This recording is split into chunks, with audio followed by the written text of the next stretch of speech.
Hello YouTube, 87 Ricer here. So, I'm doing my first ride of the season on Olaf. He hasn't been run since basically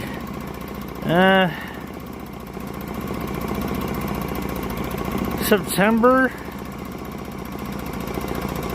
November, around September, November. I just kind of, ran the feel out of them, put shot glass worth of sea foam in the tank, and I knew I wanted to do a Frosty Balls ride, but I'm not going to do it on the motorcycle. So I'm in my Carhartt coat right now. Got my gloves. It's currently like 30 degrees is what my phone is showing me. So I only got to ride like 30 miles. Yesterday I put a fresh fuel inside the tank, and so he's back to having a full tank. And I put some seafoam in that gas just in case it was a little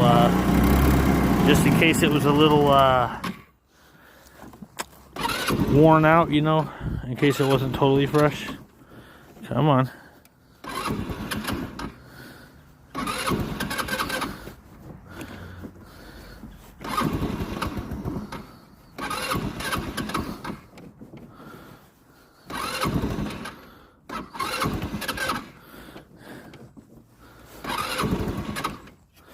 Come on. I guess you don't like that.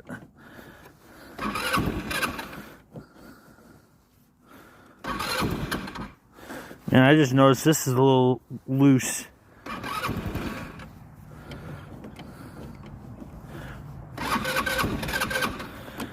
I don't blame it. It's been sitting for quite a while, so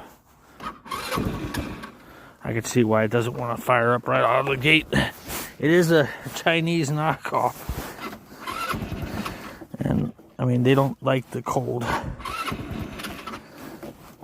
Come on.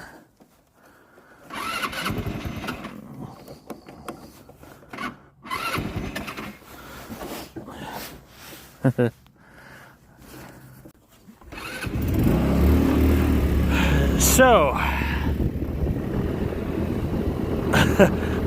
I didn't show what was happening, but Olaf decided he didn't want to run in 30-degree weather. So, I had to do some persuasion with the kickstart. I'm going to have to retighten my throttle piece because it's loose as a goose, and that could be the reason why I didn't want to, stay running, but I doubt it.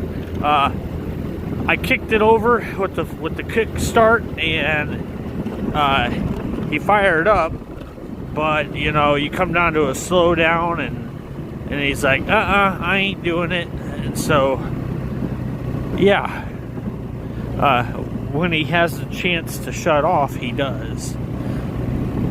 But anyway, I've taken you down this road before, Winery Road, Winery Road, because for the life of me, I can't even think of the name of the winery that's on this road. Why I call it Winery Road? That's how much of an idiot I am. I've been on this road many times, and yet I still can't think of the name of the winery that's on this road. I just call it Winery Road. But anyways, yeah, so my phone is showing 30 degrees, and it is cold. And like I said, Olaf has been sitting since basically September, November, and this is the first ride of the year. I mean, I didn't even really have to, it didn't take a whole lot to convince Olaf to start up. He'd just been sitting in the shed with like barely a full tank of fuel and some seafoam in it. So anyways, I had some gas still left in a canister in my shed that was a few months old from my lawnmowers, because those things just run off anything basically. But I had fuel left over from the lawnmowers, and I threw it in the gas tank, and I put some seafoam mixed in with it to kind of give it that a little bit of a half-ass cleansly feel. It's like taking a drink of Jack Daniels with a shot of rum inside of it. Like, you know, you gotta taste a little bit of a difference, but not too much. So, but yeah, so it's 30 degrees. I got my Carhartt coat on, and I don't have to ride that far for the Frosty Balls ride. I mean, technically I could go out of town and like make a quick trip on Highway H and Highway Z, and ride out to Stony Hill and go out to Purdy's. But I'm gonna play it safe just in case Olaf decides he doesn't want to stay running, and kick start persuasion won't work. So I'm gonna take the road closest to home.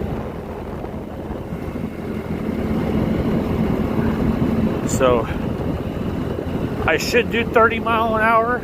I mean, I should do 30-mile ride, but to be honest with you, I really don't have the will to ride that far on this bike, so I'm just not going to. I'll at least ride though.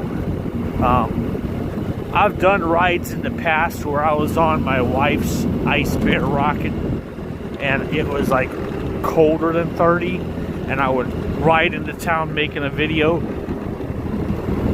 In fact, it would be so cold that just riding in the wind would give me an absolute brain freeze. That's how cold it was. And yet my little bit of a brain that I got froze on the way into town while making those videos when it was much colder than 30. But that's just how I am. I do have warm riding gear, but I don't have heated gear. I got warm gear. I just don't have heated. So I just kind of make do with what I got. I just smile every time I ride, because to me it's fun. And it has been a hot minute since I did a riding video on Olaf, or even in my hometown for that matter. But that's okay, because I honestly, I can't say that I didn't ride a whole lot last year, because currently my Olaf is sitting at 16,780. So I rode a lot last year. I got some good miles in on Olaf. I didn't ride a whole lot on my larger bikes like Insanity, or I mean, I did ride my Rebels when I had those, but I just didn't ride my Harley Sportster as much all year, because I put a lot of miles on my small bikes. So you know, I did ride, I just didn't ride my big bikes. So, and to me, an 883, that's a big bike. That's plenty of power for me. So, Adam Puchta, and I'll, you know, by next time I come out this way, I'll forget the name of it again.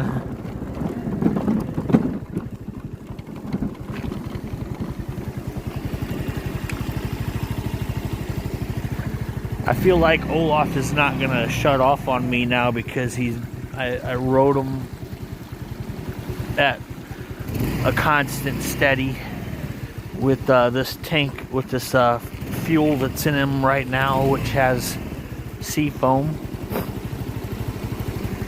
It's a beautiful seen out here. Now this area here, when every now and again we get those, what you call those flash floods, and this whole area here will just be, you know, it'll be washed, you know, it'll be full water.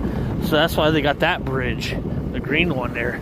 Then you can still get over without going through the gully washer of a flash flood. I mean, this whole, sometimes this street will, like, it'll get into the grass or a little bit more, or even onto the road at times, because it's not that big of a ditch. It's pretty low laying land.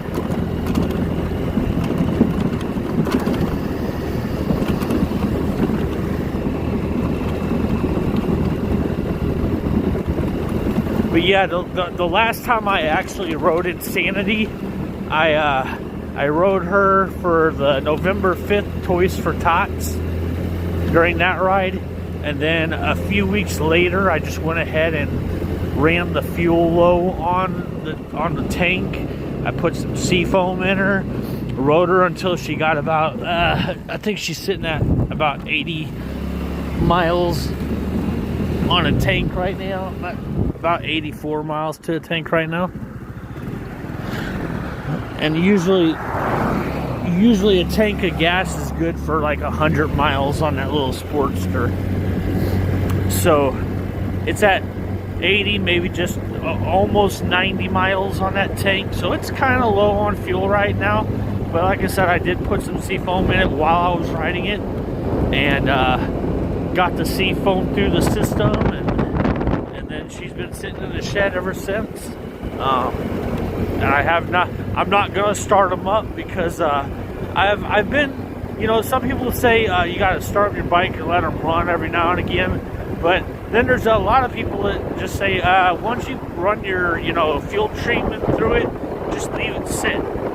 Don't mess with it, because what happens is the bikes get nice and warm, condensation builds up, and then when you turn it off, it doesn't help it really, because it's only running for a little while.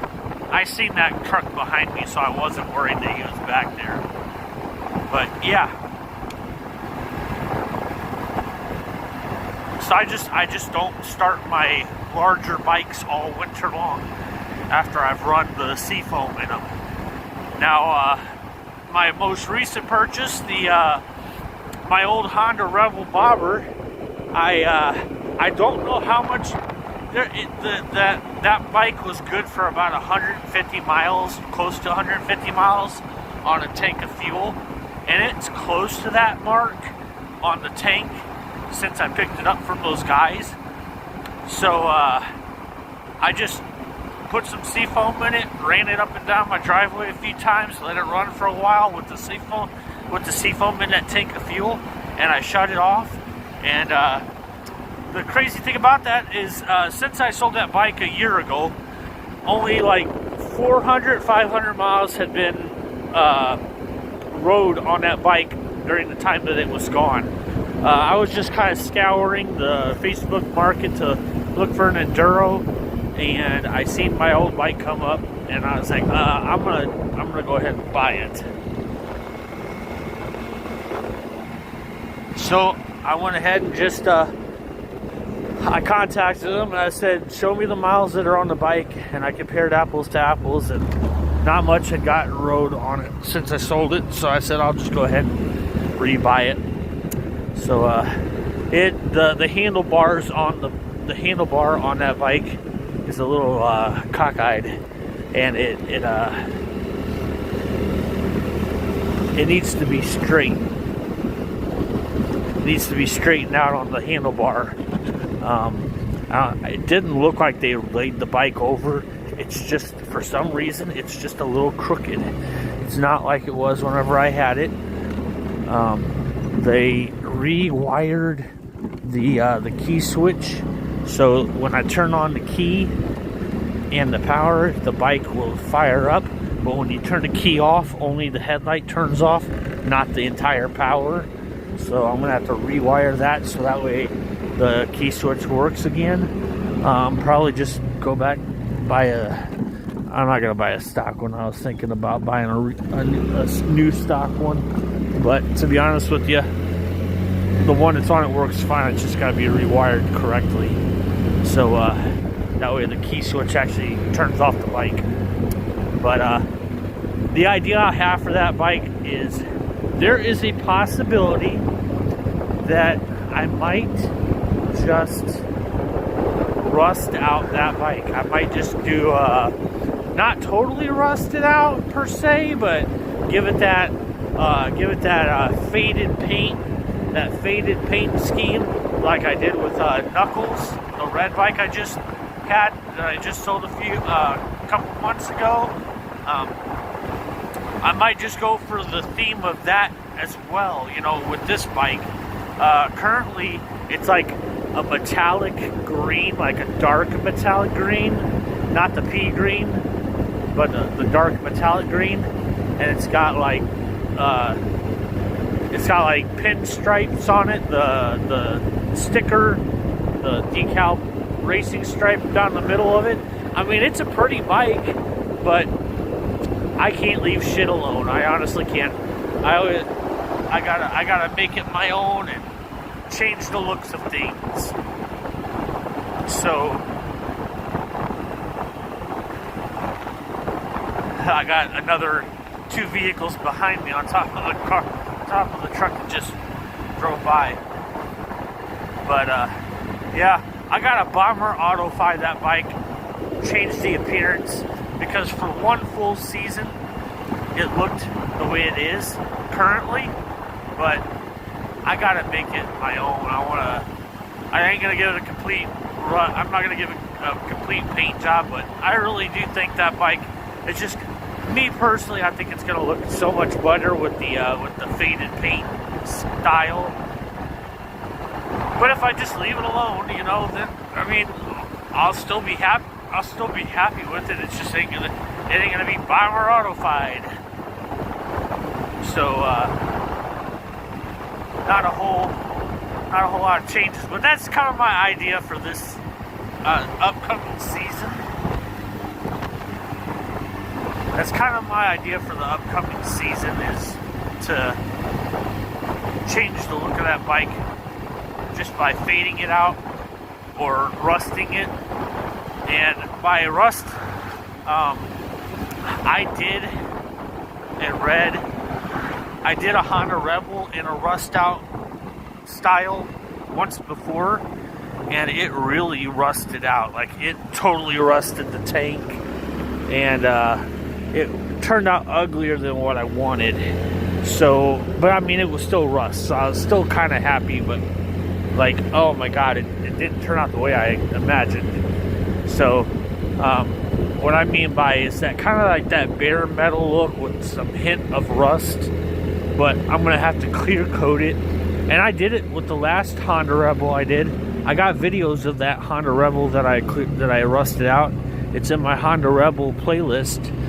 So I clear coated that bike, and it still continued to rust even after I clear coated it. So it's one of those things where I don't know if I'm gonna do that. I don't want to destroy a really good tank and make holes appear on it. So I'm a little lenient about it. But however, the fender is a different story. The back fender, that's all metal, so I can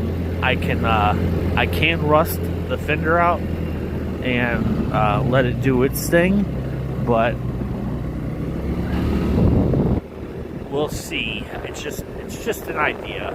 And even if I don't actually have a project, a rusted out vehicle project myself this year, I would like to help somebody make I'd like to help somebody rust out their vehicle, or like help them work on a rat rod.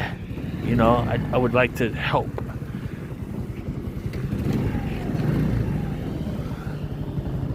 So you all have been out here in one of the previous videos. I rode out here on Olaf, and you've seen this lake. It's a beautiful, nice, quiet little community. Very, very beautiful community.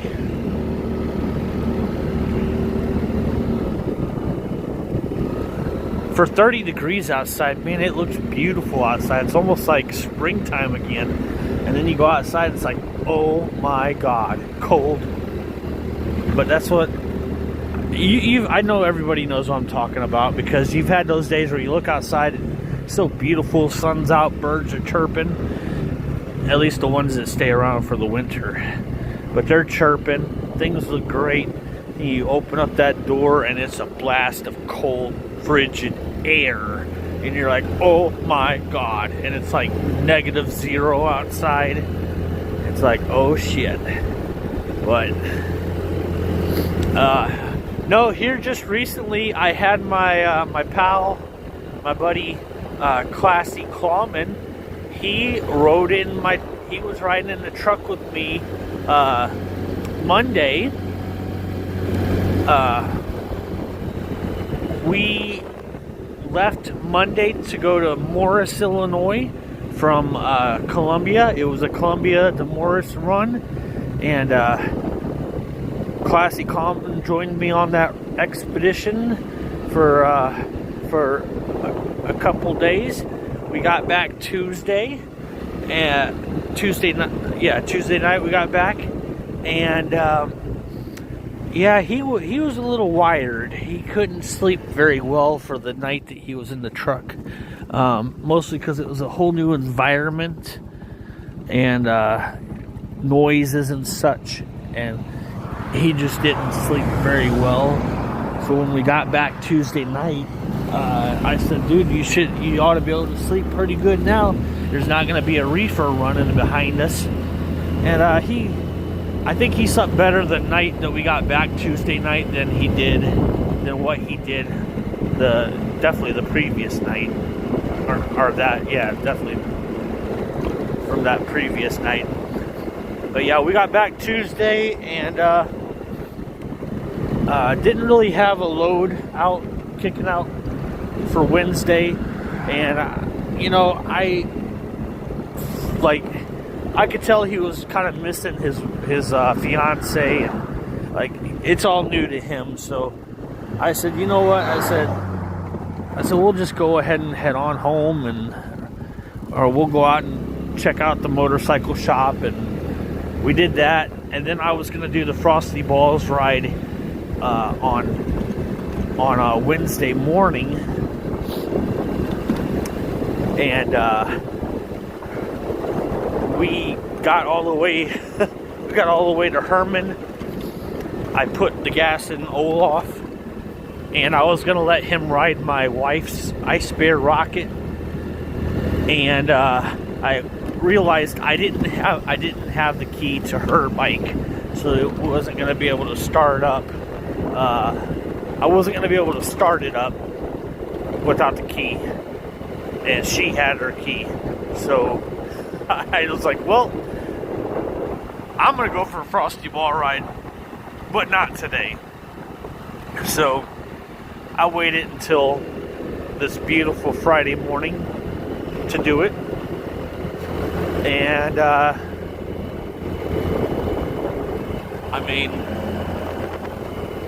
no, I definitely didn't ride no 30 miles today, but believe me, if I could ride into town without getting harassed by the local law enforcement that have been bothering me about riding scooters in town, I would definitely be riding around 30 miles within my hometown, and I would get my Frosty Balls ride in. But not today. I still enjoy it though. It always puts a smile on my face, regardless of how long I've ridden the bike.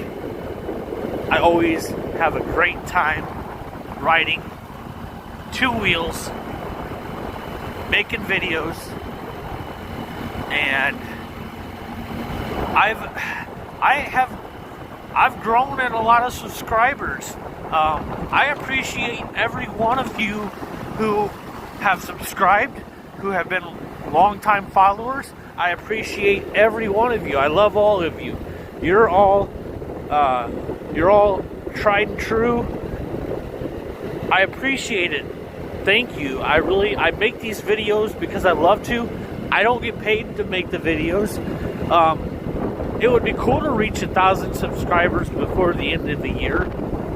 But I've also learned quickly that if you make really badass videos, you tend to climb up in the rankings pretty quick, which is a good thing. And I mean, I do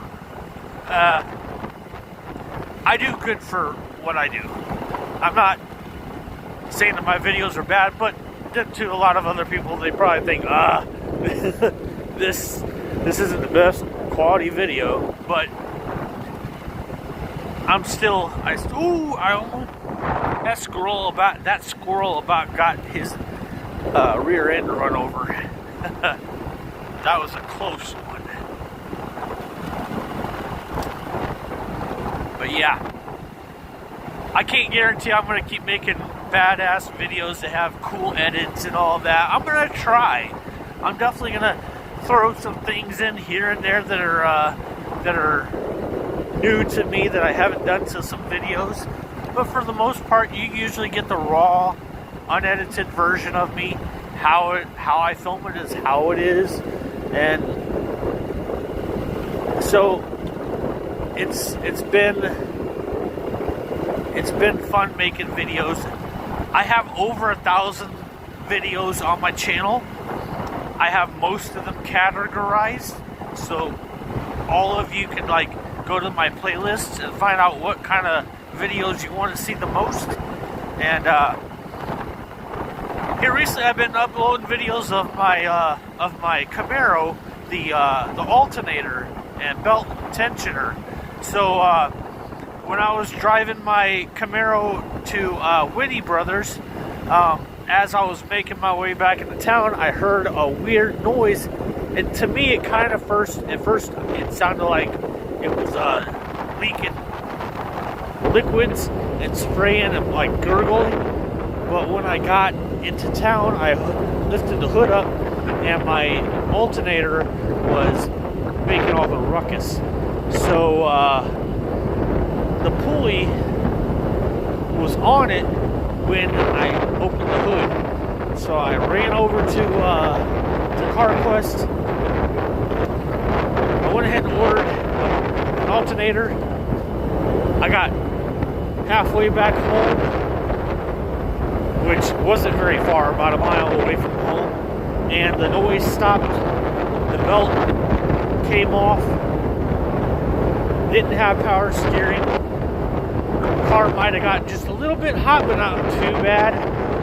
And so, after I got the car home, I ran back, picked up the belt, got the alternator, put the belt back on with the alternator, and then visually, it looked like the belt was so close to it looked like it was so close to itself. So I went ahead and just ordered another belt and a tensioner the same day that I got the alternator. I got the belt the same day as I got the alternator, but the tensioner came in a little bit later, and I ended up putting that on. So I ended up putting a brand new belt, tensioner, alternator, and belt all on the Camaro. And I ordered the Haynes manual to see the diagram, the visual of how to route the belt. And like I said, I'm illiterate. I don't got the biggest brain. So I mean, I looked in the book, tried to find it. It didn't stick out to me like, hey, this is how you route the belt. I really did look through it the best I could, but it didn't have a sticker that said, hey, dummy, this is it, dummy. So I didn't see it in the book. I'm sure it's in there. I'm not saying it's not, but I didn't see it because it didn't stick out to me. So I just kind of looked at some pictures of other people's that, it kind of brought up on the interweb, and I routed it the way it looked on there, and I kind of eyeballed some of my old videos when I had the hood up, and it looked like I did it all right. So I had the radiator cap off, put the antifreeze in there to make up for what had lost, and ran the car, and then I forgot to run the air bubbles out. I mean, I let the air pocket stop bubbling with the cap off, like the day that I was doing the original belt and the new alternator. But this is why I don't like riding on these roads here. Watch this. That stuff. I heard him coming. So anyways, that day I put the antifreeze in there. It stopped bubbling while the cap was off. And of course I didn't run the car that day. So when I actually got everything together and I got it all put on, then I ran the car. I ran it down the road, and I was making sure that my fan kicked on, because I'm always worried that my fan stopped working, because, you know, it's electric. I was worried it might not work, that there's a possibility it might not kick on. So I ran the car till it got nice and hot. The fan kicked on, and yeah. And then that's pretty much. Then I was like, oh crap, I forgot to run the air pockets out with the car running before it got hot. So I still got to do that before I take it out for another spin later on. I got to run the car while it's still cool, let the air pockets come out while it's running, and then put the cap back on and call it a day. And I'm 87 Reister. I made this too long. Sorry to bore you all. I love you all. Thank you for watching my boring video. Love you. Peace. Like, subscribe. And I promise I don't like to make 30-minute videos. I like to do a little bit less, but every now and again I get a 30-minute video, because I just get to talking and throwing my life experience out for you all to listen to. Even if you don't watch my videos, you can listen. I'll talk your ear off for as long as the video's running. So thank you all. Peace. Love you. Like, subscribe. Bye.